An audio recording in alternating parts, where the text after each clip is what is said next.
नमस्कार मित्रांनो.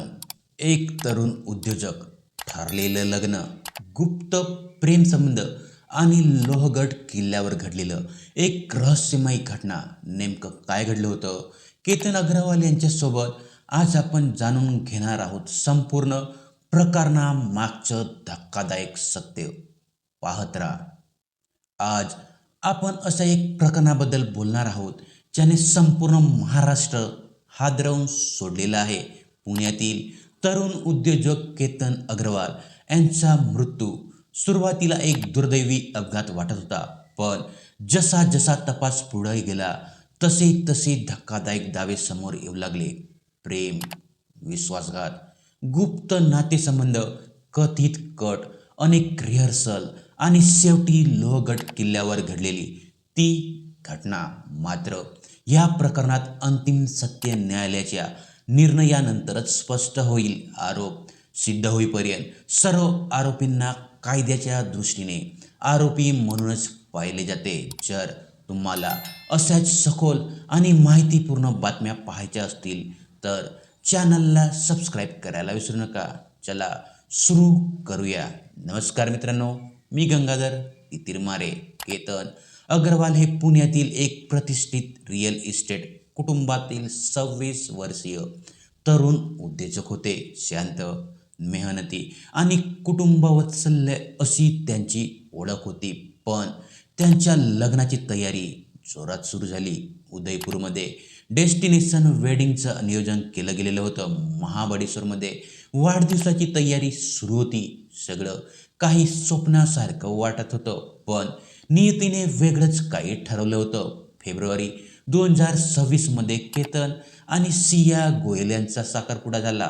पण दोन्ही कुटुंबांमध्ये आनंदाचं वातावरण होतं. मात्र पोलिसांच्या तपासानुसार सिया आणि चेतन चौधरी यांची ओळख दिवाळी 2025 मध्ये झाली होती आणि त्यांच्यात जवळीक वाढली होती असा दावा करण्यात आलेला आहे.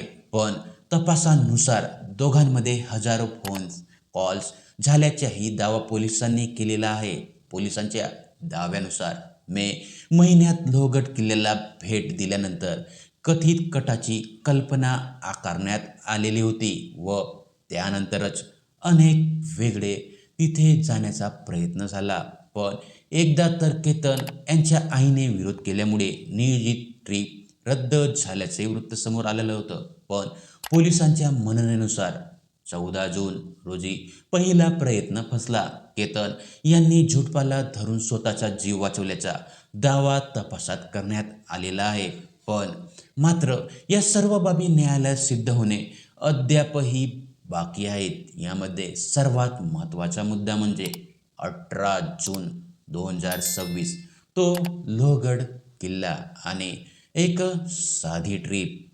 पण पोलिसांच्या मते याच दिवशी कथित कट पूर्ण करण्यात आला. CCTV फुटेजमध्ये एक हुडी घातलेली व्यक्ती दिसल्याचा दावा पोलिसांनी केलेला आहे. त्यानंतर तपासाची दिशा बदललेली व तपासादरम्यान एक महत्त्वाचा मुद्दा समोर आलेला. पोलिसांच्या म्हणण्यानुसार चेतन चौधरीने स्वतःचा मोबाईल दुकानात ठेवून कर्मचाऱ्यांचा फोन सोबत नेला होता, जेणेकरून लोकेशन ट्रॅकिंग टाळता येईल. हा तपासातील एक महत्त्वाचा धागा ठरलेला. पोलिसांनी न्यायालयात एक असा दावा केला की एक पूर्वनियोजित संकेत वापरण्यात आलेला होता. तो संकेत मिळाल्यानंतरच अंतिम कृती करण्याचा आरोप झालेला आहे. मात्र बचाव पक्षाने हे सर्व परिस्थितीजन्य पुरावे असल्याचं म्हटलेलं आहे. यामध्ये या प्रकरणातील सर्वात धक्कादायक दावा म्हणजे कथित रिहर्सल्स.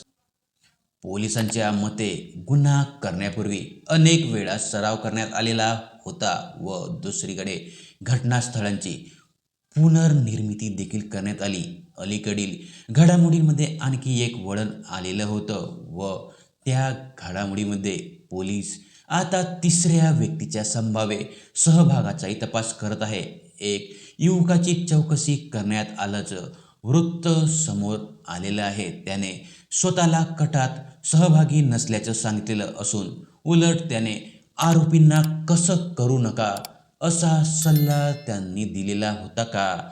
न्यायालयाने आरोपींना न्यायालयीन कोठडी सुनावलेली आहे, पण याच मुद्द्यावर पॉलिग्राफ चाचणीबाबतही अनेक घडामोडी झालेल्या आहेत. काही वृत्तांनुसार आरोपींना नकार दिल्यानंतर तपासाची दिशा बदललेली आहे. अंतिम निर्णय न्यायालयाकडूनच होणार आहे. पण जर एखादं नातं टिकत नसेल तर, जर लग्न करायचे नसेल तर स्पष्ट संवाद हाच एकमेव मार्ग असतो. फसवणूक, दबाव किंवा हिंसा कोणत्याही समस्येचं उत्तर ठरवू शकत नाही. विश्वास तुटला की फक्त दोन व्यक्ती नाही तर संपूर्ण कुटुंब उद्ध्वस्त होत असते. मित्रांनो, केतन अग्रवाल प्रकरण हे केवळ एक गुन्हेगारी प्रकरण नाही, ती विश्वासघाताची वेदना आहे. एका कुटुंबाच्या स्वप्नाचं अंत आहे आणि न्यायव्यवस्थेकडे लागलेल्या लाखो नजरा आहेत. या प्रकरणाबद्दल तुमचं मत कमेंट्समध्ये नक्की सांगा. हो, आणि व्हिडिओ आवडलेला असेल तर लाईक करा, शेअर करा आणि चॅनलला सबस्क्राईब करायला विसरू नका. तोपर्यंत जय महाराष्ट्र, जय हिंद.